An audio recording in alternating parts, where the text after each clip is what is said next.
What's up, Gromies? Welcome to Office Hours, your source for free cannabis cultivation education. I am your moderator, Kaisha, and this is episode 74. Welcome. Here's how we do it. I'll keep an eye out for questions in the chat. Drop them anytime, and if your question gets picked, we'll have you either unmute yourself or I can ask for you. We're also going live on YouTube. If you're logging in over there, same idea. Post your questions, and if yours gets picked, we will do our best to cover it during the show. Quick programming note, today's session is going to be 30 minutes today, so don't hesitate. Drop that question in the chat. We'll do our best to get to it. Jason, how you doing over there? Doing all right. How are you? Good to see you. All right, you ready for our first question? Get it rocking and rolling. Let's get it rocking and rolling. All right, this one came from Leland. He dropped this question a couple of weeks ago. He writes, "Good day, guys. We are running 1,000 kilowatt HPS lights in our rooms and have one cultivar that starts photo bleaching around week 6-7. We implemented some LST early flower to manage the canopy height, but it hasn't made a difference. Could there be something in our irrigation to cause this, or is it most likely our lights? Any insight would be great. Cheers." What do you think, Jason? Yeah, he said 1,000-watt HPS. 1,000 kW HPS. Yes. So, a couple things. Obviously, with 1,000-watt HPS, we do have quite a bit of heat coming off there. Obviously, there actually can be quite a bit involved with light bleaching, which does make it harder to diagnose. I mean, obviously, the first really easy thing to look at is how much airflow and how high are our plants growing as far as close to those HPSs. If we got tall ceilings and we're looking at 4 or 5 feet plus, typically, with enough airflow, we're not inducing too much actual heat that could cause some of that bleaching. 1,000-watt HPS, very standard for reasonably high light intensity, which is good. One of the things that I've encountered as far as bleaching goes is you definitely want to make sure that you're getting those plants fed enough. And so obviously by looking at root zoning, you get an idea of how much of the nutrients that you're putting in there are the plants eating, how much is the nutrients stacking in the substrate. And ironically, obviously, when we're looking at bleaching, we want to make sure that the plant has enough nutrition to keep all of those chloroplasts as healthy as possible. And really what happens is when we see light bleaching, those chlorophyll are going to start, either the environment's not right, nutrients not right, or they're simply getting more light than they can process. And the activity in that chlorophyll starts to go down. And so rather than being green, they're turning white. We actually see this type of coloring in lots of plants that can happen. If we start getting too much light, you're going to have a little bit less green on the plant. Some plants actually start turning other colors when you get too much light. And ironically, for indoor plants, it sometimes can be a preferential trait. So I guess, in your application, one, look at obviously light levels at the canopy, heat levels at the canopy, take a look at leaf surface temperature, and definitely analyze nutrient load. If you're seeing that the plant's eating more nutrients and we're just not getting enough balanced nutrition uptake in that plant, then kick up your nutrition a little bit and see if that doesn't reduce how much photo bleaching that you're getting. And then, the obvious, starting off with if your lights are too close, intensity is too high, you don't have enough CO2 to match your light intensity, then address those things before you even start playing with nutrient. Thank you for that answer, Jason. It actually makes me think about my sad little plant in the backyard. I think she might be getting too much sun. I'm just trying to find anything I can do to save this poor little plant. So, well, obviously in an outdoor situation, we're going to be lower on CO2 levels than our ideal. And it's pretty common to see 1,800 and 2,000 ppfd from the sun itself. It's all full spectrum. So you're seeing lots of leaf surface temps increase from the infrared and far red radiation coming out of the sun. Mm-hmm. I also, as y'all know, overwatered her in the beginning. Don't judge me. I'm doing my best. All right. We're going to keep going. Wyatt Turk just posted an autoflower question. They write, crop steering lines up fairly well with auto veg periods, but not so much with auto gen periods. For example, Gen P2 dramatically extended by 18-hour light cycle. Gen P3 dramatically reduced by 18-hour light cycle. Lower Gen EC approximately 1.5. How can we adjust our targets to make autos? Got any thoughts on that? Give me just the last few words again because we Yeah. had someone ping in here. Yeah, no problem. So we got Gen P2 dramatically extended by 18-hour light cycle. Gen P3 dramatically reduced by 18-hour light cycle. Lower Gen EC approximately 1.5. And they're looking to find out how they can adjust their targets to make the autos steerable. Um, yeah, I guess I've got a little bit of confusion here in the question. It's just as far as what was increased and decreased in the 18-hour light cycle. Let's Um, see. Gen P2 dramatically extended by 18-hour light cycle. Gen P3 dramatically reduced by 18-hour light cycle. Maybe Wyatt Terp, do we need a little bit more information about what they got going on over there? oh, the actual irrigations were changed by the light cycle. So typically when we are in an 18-hour light cycle, we're just going to be doing vegetative steering. I mean, I guess maybe if he's an autoflower, he's trying to get as much growth as fast as possible. Um, uh, I guess one of my first questions would be what's the driving factor of doing an autoflower if you have a controllable light cycle? Most applications for production, other than some research applications, autoflowers we're going to be running outside where we don't have control over the light cycle. Um, how can we make them more steerable? I think that there's just too many unknowns here to give really great advice. Obviously, with an autoflower, usually we're working with a little bit smaller plant. You most likely have a larger or uncontrolled substrate size. Um, so I think those are factors that we really have to dive into before we can make some good assumptions on how to make it more steerable. Appreciate that. All right, Wyatt Terp, if you got a little bit more details about what you got going on over there, please do drop them in the chat. Let's see if we can kind of drill down some more specific advice for you. All right, we're going to keep it moving. It looks like we got some action on YouTube. James wrote in, howdy, steering question. I need help understanding whether we want the daily EC target after runoff to increase day to day during generative cycles, or if stacking just means letting the EC creep up during the day/overnight with a larger spike before morning irrigations.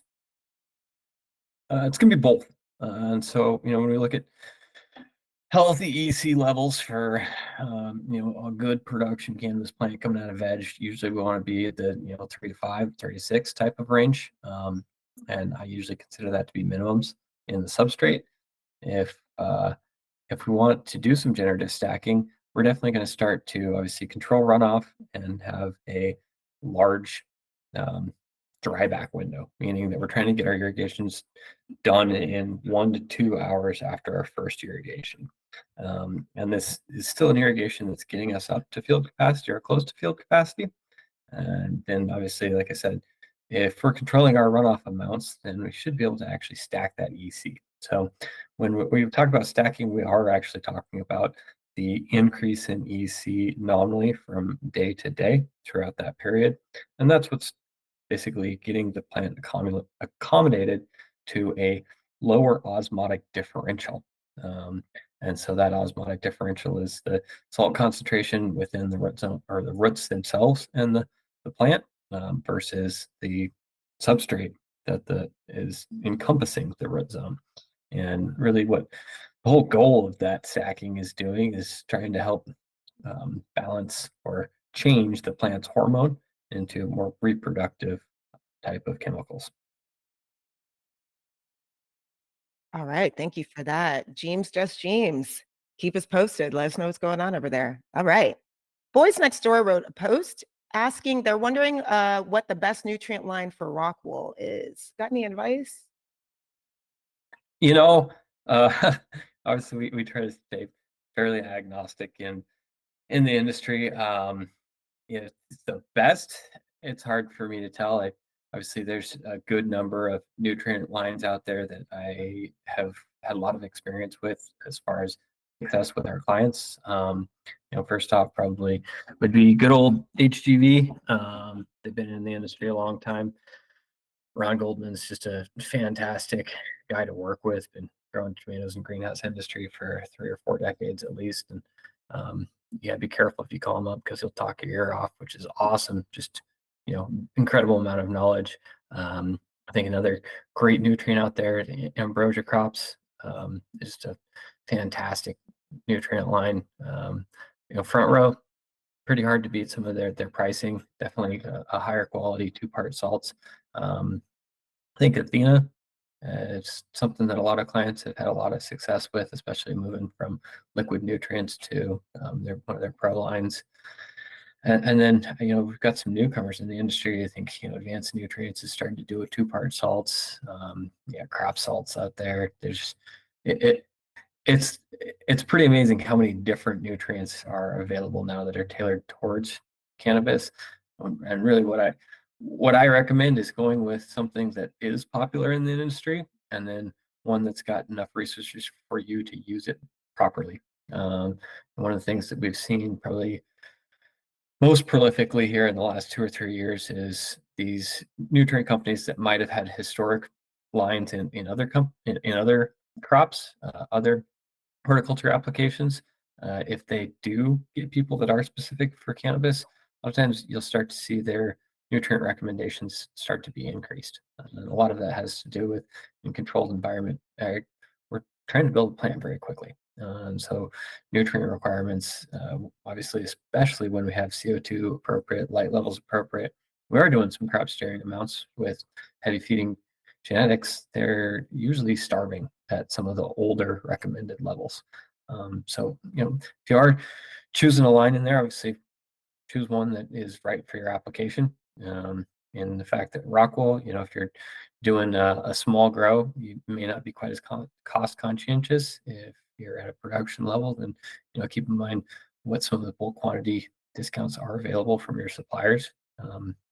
And that's how I would make my decision. As far as the differences in there definitely are subtle differences. How those subtle differences represent in the end product that you're growing actually has a lot to do with the strains that you're running. And it's kind of interesting because I'll work with some clients where they make a change from a nutrient manufacturer to another nutrient manufacturer, and they say, hey, my strains all started growing a little bit better. And vice versa, maybe on the other side of the US where a different set of strains are most popularly grown. We'll see a company switch, vice versa as far as which nutrient company they were, and their stuff improved as well. So a lot of it really comes down to, are you using your supplier the best? That's a great overview just for in general regarding nutrients. Thank you for that, Jason. Okay. Max just posted in YouTube. Has combining both generative steering and switching to bloom newts at flip been an ideal method to change the plant's morphology and bud setting quicker? You had any experience with that particular technique? Yes, pretty much anytime that we are talking about, flip to 12-12, getting that plant to flower, we do want to start using bloom nutrients. So if your supplier of nutrients does base plus veg and a base plus bloom, definitely start switching to that bloom. And every once in a while, we'll see people transition. If you are planting into new immediate, you might go a day or two of veg nutrients, but really typically the complexity of having your reses set up or your injections set up to do that may not be worth it. So for simplicity's sake, a lot of times we'll just go to a base plus bloom and we'll start stacking that EC for the ideal plant morphology. Awesome. Yeah, thank you for that question, Max. Appreciate you. And Mikey actually just responded to the previous question that he has found success with Athena. So I love the resource sharing. Post in the chat. Let us know what nutrients are working for you. What do you like? All right, we're going to keep it moving. We got a couple questions from Plant Alley. They asked about two things. So let me ask the first one. How to determine field capacity specifically with peat-based mediums? What do you suggest? Yeah, so I mean the best way to get field capacity for any media I think Ramsey did a YouTube video for us on this. I think Seth actually recorded another one pretty recently on how to evaluate that. Pretty simple. Get a kitchen scale or a scale that has enough resolution for you to get fairly accurate measurements on the weight of substrate that you're working with. Make sure that that substrate is completely dry. You can either do that by obviously leaving it out in the sun for 3 days, 5 days, 8 days, whatever it takes to get that stuff completely dry, or you can bake it for a few hours. Make sure that all the water weight's out. Pretty easy to test that. If you're not sure the water weight's out, just measure the weight of that dry substrate every hour. When it stops going down, it's completely dry. So that's going to be your starting point. When we look at that weight, that's the weight that we know our dry peat in this case is going to be. Works for any substrate, cocoa, rock wool. I've done this test many times. So that's your starting weight. Now we're going to obviously add water. I like to add water in a few different sets, say 3 or 4 different sets, and just making sure that you're not channeling out that media, that we are getting to field capacity, make sure that everything is fully saturated, and then let it sit for 30 minutes, an hour, making sure that when you do go to remeasure it, there is no runoff. And I guess how long you leave it out is going to affect, if you're in a really dry, hot environment, like don't leave it out in the sun when you're letting that get to field capacity. But so basically weigh it again and subtract your original weight from your saturated weight. And the difference is the amount of water that's in there, right? And so that amount of water, 1 gram equals 1 milliliter. Let's divide the whole substrate size by the amount of water that we had in there. And now you've got the percentage of water content, volumetric water content at field capacity. So break that down into basically 3 steps. I talk too much to count. Measure the dry weight, measure the wet weight when there's no more runoff, and then make calculations as far as how much water that substrate was holding at field capacity. That is a quick and dirty explanation of field capacity, which is amazing. But y'all need to check out the crash course that we have on our website too. We just dropped that in the chat, a little bit more detailed, but amazing. Thank you for that overview, Jason. I love that you just know this off the top of your head. So good. All right. We did it down at Cookies U. It's true. We did. Yeah, that's right. Yeah, I think I was taking pictures. Plant Ali had another question. They're wondering when to cut CO2. I actually don't really cut CO2 unless I'm really trying to optimize costs, simply just because the cost of the CO2 doesn't outweigh. And I guess we'd be talking it in the whole cycle. I guess I made an assumption there that they're saying, hey, during ripening, when do we cut CO2? I just let it run in the daytimes, obviously towards harvest. If they're talking about cutting CO2 on the 24-hour day period, obviously when lights are off, we want to make sure we're not injecting CO2. When lights are on, we are injecting CO2. And that's pretty much the cutoff. So if your lights are on, CO2 is on. If your lights are off, CO2 is off. Scientific reasoning for this, obviously during lights on, we are looking at the plant doing photosynthesis. Photosynthesis is using the CO2 that's available. If we're matching our light levels, then it's going to use a fairly substantial amount of the CO2 that's being supplied. Obviously, cannabis is a carbon-based plant for providing CO2. That's the building blocks for the weight that is coming out of that plant. So when we look at photosynthesis, that's CO2 plus H2O catalyzed by light is giving us the building block sugars that the plant is going to start to use. Now, when we turn lights off, some interesting things happen. Rather than the plant photosynthesizing, it's actually respiring.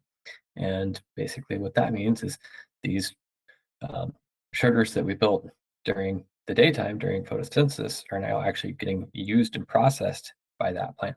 And so when it's respiring, that chemical reaction actually starts to release a little bit of CO2. So those plants are using a little bit of oxygen while they're respiring at night. Kind of a wild process. But if our CO2 levels are too high during photo period off, during nighttime, during no photosynthesis, during the time that we're respiring, then we can actually decrease how quickly that there are building plant matter which is not good. That is not good. Amazing. Okay. Thank you for that, Plant Ali. Thank you so much for your questions. We're going to keep it moving. We're ending a little early, y'all. 10 minutes left in the show. So if you have questions, now's the time to drop them in the chat. IndieBud posted on YouTube. They're wondering what to do with strains that are growing purple stems and veg. Most of the strains work perfectly with 2.3 EC, and they are all in the same bedroom, same nutrition. Thanks. Got any advice for IndieBud? Could be probably one of three easy options there. One would just be obviously check the environment in that bedroom, make sure that our temps are higher, relative humidities are higher.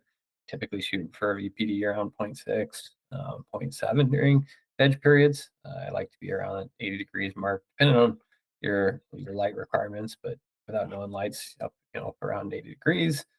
Maybe a little bit warmer. Take some leaf temp services to know leaf surface temps to know exactly where that temperature should be, and then humidity's appropriate to get that 0.6 VPD. So that would be the first. Look at environment. If it's too cold, you're more likely to have some of that purple in the stems, and obviously strain to strain is going to be dependent on how they react to the environment. Next up's also going to be strain dependent, which would be nutrient levels. So obviously there's a chance that that strain is actually just hungrier than the other ones. And so some of that purpling could be coming down with a nutrient deficiency. Easy thing to look at is the pH runoff from those plants similar, and are the EC of their root zone graphs representing the same trending over the EC. And then the last one is just, it might be what that strain does. Some strains are just going to show purpling regardless of conditions being absolutely ideal or not. So basically, two of those three you can adjust. The third one, it might actually be why that plant turns out to be a good seller, is if it is very purple.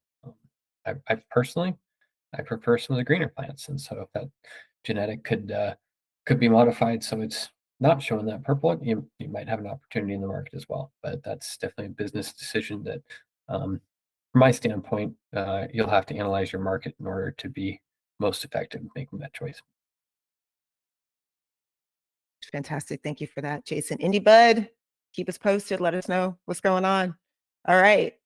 We got a two-part question about irrigations from King Greenbees this week. So let me give you the first one here.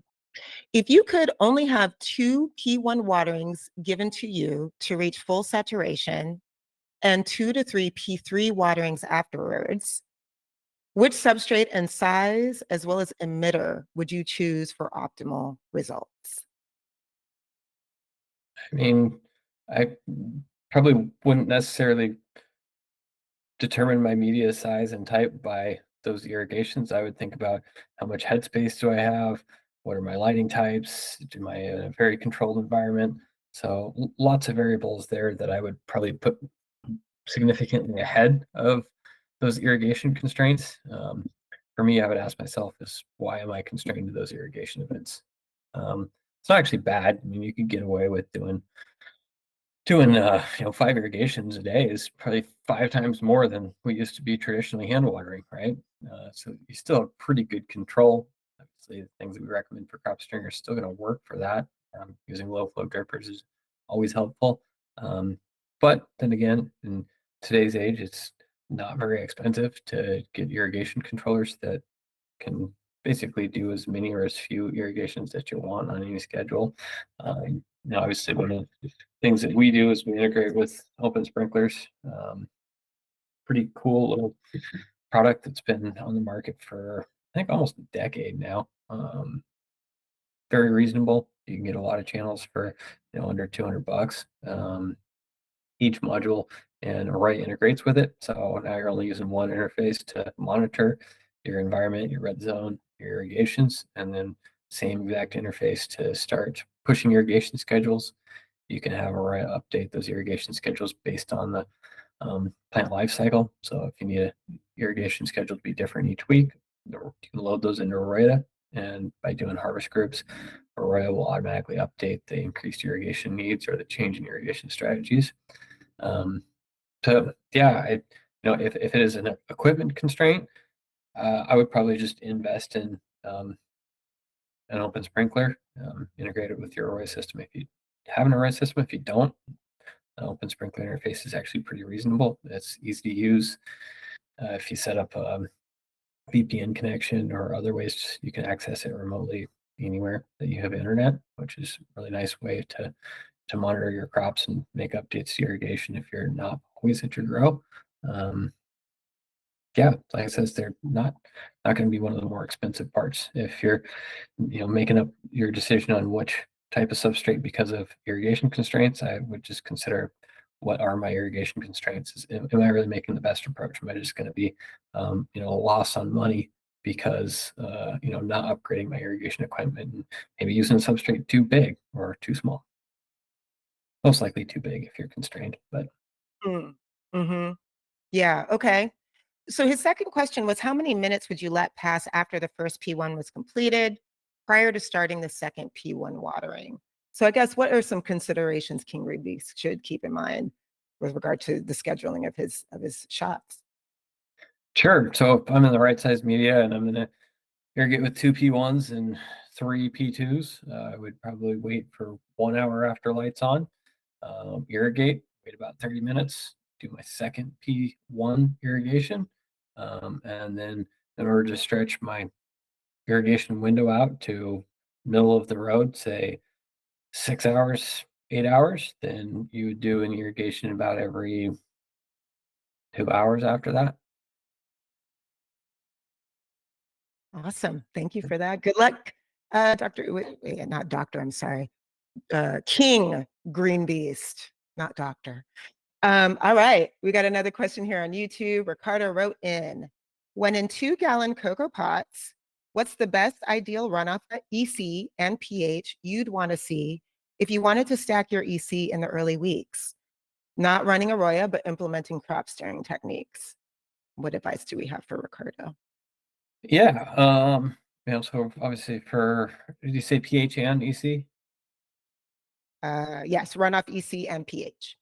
Yeah. So, runoff pH, usually we want to see that pretty close to our feed pH. If we're in rock wool, we definitely want that runoff pH to be as close to say 5.6 as possible. That would be one of our ideal feed pHs for rock wool.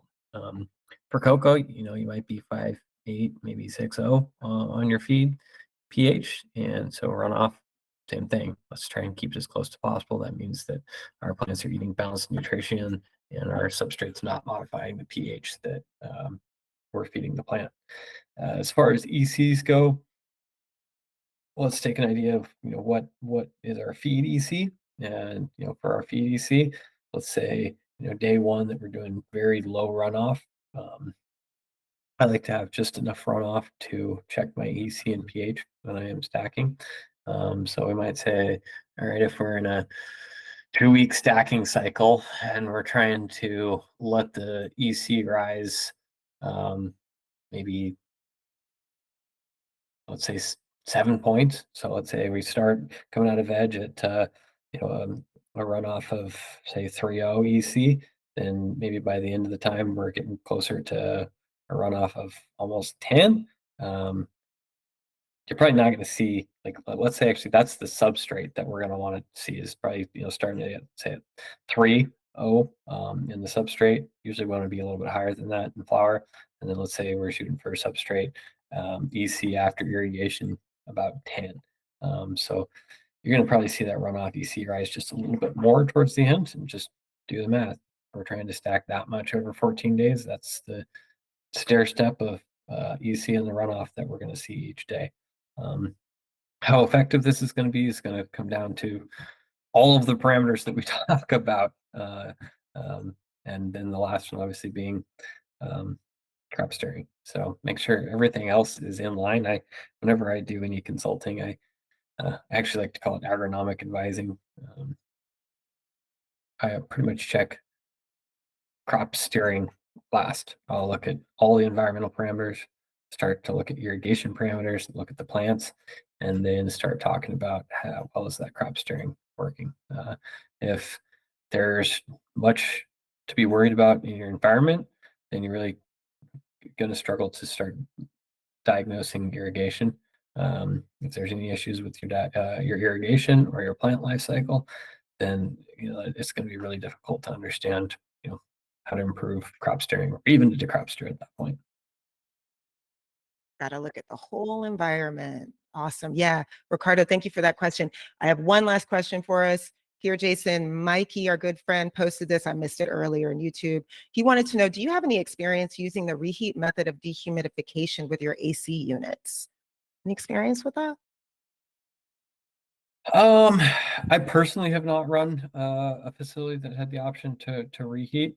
Best things work with your HVAC guys. I'm not sure exactly if the question was just if I had experience with it or not, or if we were trying to make some improvements. So, Mike, if you want to hit me up, I pick my brain here on email or phone call and see if there's something I can help you with. Always. Yeah. Appreciate the question, Mikey. I know you got a direct line to Jason, so hit him up if you have any other questions. Bilbo wrote here, agronomic consulting. Is that what you call it? Is that what we're calling it, Jason? I like to call it advising. That's right. Agronomic advising. All right. And with that, this episode of Agronomic Advising is coming to a close. We're ending a little earlier today, folks. Jason, thank you so much for holding it down. Also to our producer, Chris, for another great session. If you're looking for some AROYA gear, like what I have on right now, AROYA.shop is now open for business. Head over there, get you some merch. Thank you all so much for joining us for this week's AROYA Office Hours. We do this every Thursday, and the best way to get your answers from the experts is to join us live. To learn more about AROYA, book a demo at AROYA.io. One of our experts would be happy to walk you through all the different ways the platform can improve your cultivation production process. If you have a topic you'd like us to cover, post questions anytime in the AROYA app.